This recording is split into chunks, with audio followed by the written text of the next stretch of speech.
5 గుంటలు 650 రూపాయలకి 5 గుంటలు కొన్నాడు మా నాన్న ఇక్కడ. మేము పనిచేస్తూ కొంచెం పెద్దవైన తర్వాత 1 గుంట కొన్నాం. 6 గుంటలు అయితే మా అమ్మ నాన్న ఇట్లా పంచి ఇచ్చిండ్రు. అందరూ మేము పాతిల్లు రోడ్ సైడ్ ఉంటుంది, మాకు ఇట్లా వర్షం ఇచ్చి నా ఫ్లాట్ ఆడ ఉంటుంది. నేను లేదు కట్టలేదు ఓపెన్ మీద.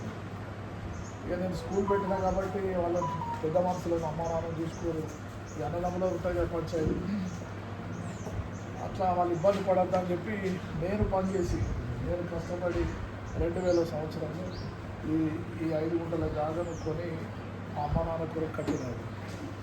కాబట్టి అప్పటి నుంచి పట్టుకుని ఉంటాను వస్తే పోతామని.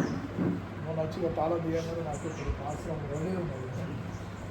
కాబట్టి నాకు అది సంతోషాలు వచ్చింది. రెండవది ఏంటంటే నేను చదువుకోలేని స్థితి, అంటే గవర్నమెంట్ స్కూల్ కూడా పంపలేనటువంటి కుటుంబ పరిస్థితి. ఆకలి ఒకవైపు, నాకు నా చదువు మీద ఇంట్రెస్ట్ ఒకవైపు. మా అమ్మ చదువుకోలేదు, తమ్ముడు 2 చదువుకోలేదు, చెల్లెలు చదువుకోలేదు, అక్క చదువుకోలేదు. ఎవరు మా కుటుంబం మీద చదువుకునే ఒక్కరు. మా అమ్మ నాన్న చదివేయాలని ఆలోచన లేదు, ఎందుకంటే వీళ్ళకి తిండి పెడితేనే సంతోషము అనే పరిస్థితుల్లో ముందుకెళ్ళాం. కాబట్టి బర్రెలు కాసేది, ఇట్లా బర్రెల నెంబర్ పోయి పాలు వండుకొని అమ్ముకొని వేస్తాను. నాకు 8 ఏళ్ళు వచ్చిన తర్వాత జ్ఞానోదయమే నేను స్కూల్కి వెళ్ళాలి ఎట్లనే తెలిసి అని బయలుదేరి స్కూల్కి వెళ్తా ఉంటే ఒకటే అంటూ ఉంటుండే, ఇక్కడి వరకు ఉండి అట్లా అంతర్గత కుక్కలు పెట్టి అంతారు అది వాయిల్ బాగా వేసి మా క్లాస్మేట్స్ ఒకటి ఇక్కడ చదువుకున్న వాళ్ళని కలిసి మరి 7th క్లాస్లో అయితే ఆ ఉడుపు కొని వచ్చి ఉండే పరిస్థితి ఎక్కడవుతారు అనుకుని 7th వరకు అయిపోయింది.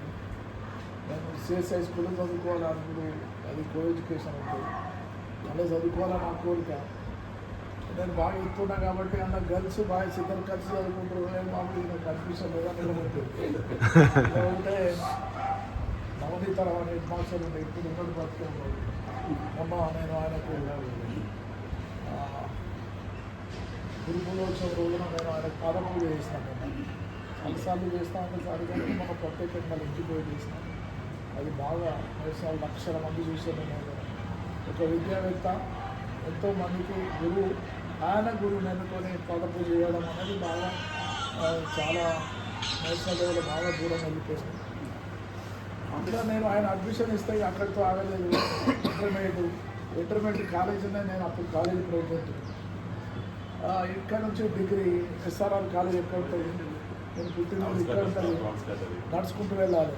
అప్పటికే ఇంటర్మీడియట్లో నాకు పెళ్లి చేశారు. ఆడవచ్చు కదా, ఓ పెద్ద చదువు చదివితే నీకు ఎవరు ఉద్యోగం లేదు, ఎవరు చూడాలి, నీకు దొరుకుడు కష్టం అయితే సాగు చూడ బాగా పెద్ద చదువు లేదు, ఇంటర్మీడియట్లో పెద్ద చదువు అనే అనుకునే పరిస్థితి నుంచి ఎట్లానే డిగ్రీ చేయాలని నాకు. అప్పటికే పెళ్లి చేశారు కాబట్టి ఇంట్లో అదే నీకు వెళ్ళాలి ఢిల్లీ, నీ భార్యకు వెళ్ళాలి అంటే మా భార్య ఇక్కడ సర్కత్తున్న చెట్లు ఇవన్నీ ఉండే ఇల్లు లేదు, కట్టలు పెట్టి మూటలు పెట్టి ఉడకలు చేసి ఉడక కలిపి పెట్టి అన్నీ కుటుంబం కొరకు బ్రతకడానికి కలువ కొయ్య అన్ని వ్యవసాయం పనికి వెళ్ళి ఇద్దరం ఏదో కష్టపడుతుంది. నేను డిగ్రీ చేస్తూ ఒక హాస్పిటల్లో డాక్టర్ మడేకర్ దగ్గర 650 రూపాయలకు నేను పనిచేస్తూ డిగ్రీ పూర్తి చేశాను రెగ్యులర్గా. నాకు సైకిల్ గడియారం వీడియో పెడుతున్న సందర్భంలో 2 సంవత్సరాలు గడిచినాక మా మామ సిద్ధరాయణ ఎంప్లాయీ మాలాపూర్ గోదావరి ఫైనల్ ఇయర్లో నాకు సైకిల్ కూడా వచ్చింది. నేను విమానంలో ఎక్కినంత సంతోషమైన, ఎందుకంటే సైకిల్ దొరికింది నా లైఫ్లో. సైకిల్ మీద డిగ్రీ పూర్తి చేసిన నేను. అప్పటికే నేను అందరికంటే కాలేజీ టాపర్. నేను ఎస్ఆర్ఆర్ కాలేజీలో ఎస్సీఆర్ క్లాసులు ఎప్పుడు 150 మంది మా క్లాస్లో ఉంటే అందరూ నేను యూనివర్సిటీ కబడ్డీ ప్లేయర్. ఇట్లా నాకు ఉన్నటువంటి ఫ్రెండ్స్ కూడా నాకు ఆ విధంగా ఎవరు కూడా వీళ్ళు కూడా క్లాస్మేట్స్ ఎట్లా ప్రేమలు ఉంటాయి, అరే తూరే అనుకుంటాం, ఇద్దరం కలిసి తింటాం తాగుతాం, ఎన్ని ఎంజాయ్ చేస్తాం. కానీ ఇవాళకి కూడా అన్న అంటారు తప్ప అరే అన్నాను. ఎందుకంటే వాళ్ళకంటే పెద్దోని వాళ్ళకే బుద్ధులు చెప్పేది. కాబట్టి నాకు అట్లా క్లోజ్ ఫ్రెండ్స్ లేకుండా లేదు. ఎప్పుడు చెప్పినా మంచి చెప్పేదే పని, అంతే తప్ప. అట్లా అవకాశం డిగ్రీ అయిపోయిన తర్వాత ఏం చేయాలి, నిరుద్యోగం. ఇక్కడ గుళ్ళ ఉంటుంది గుడి. నేను అక్కడ మా ఇంట్లో లైట్ లేదు, కరెంట్ లేనప్పుడు ఆ గుళ్ళ కూర్చొని చదువుకునేది. ఆ, అయితే అక్కడ ట్యూషన్స్ దగ్గర మీద ఫ్రీగా ట్యూషన్ చెప్పేది. ఎవరైనా ఇస్తే 50, 10, 5 అట్లా ఇస్తే కుటుంబానికి ఏదో ఉపయోగపడే పరిస్థితి. ఏం చేయాలని ఆలోచన వేసి దేవుడు ఒక ఆలోచన ఇచ్చింది. బాబు నీ విధానం ఇది కాదు, ఏదైనా ఒక విద్య ద్వారానే మనిషి కుటుంబం సంతోషపడతారు. విద్య అనేది ఇస్తే వాళ్ళ కుటుంబం ఆనందంగా ఉంటుంది అని ఆలోచన పెట్టి అది దేవుడు ఒక ఆలోచన కలిగించి నువ్వు స్కూల్ స్టార్ట్ చేయ, ప్రైవేట్ స్కూల్. మొట్టమొదట 86లో నేను స్కూల్ స్టార్ట్ చేసినాను. 86లో స్కూల్ స్టార్ట్ చేసినప్పుడు అందరూ కూడా అరే ప్రైవేట్ స్కూల్ స్టార్ట్ అయింది, గవర్నమెంట్ కంటే అక్కడ మంచి ఎడ్యుకేషన్ ఉంటుంది, తెలుగు మీడియం స్టార్ట్ అయింది. ఈ ప్రాంతంలో చాలామంది పిల్లలు 1 సంవత్సరాలు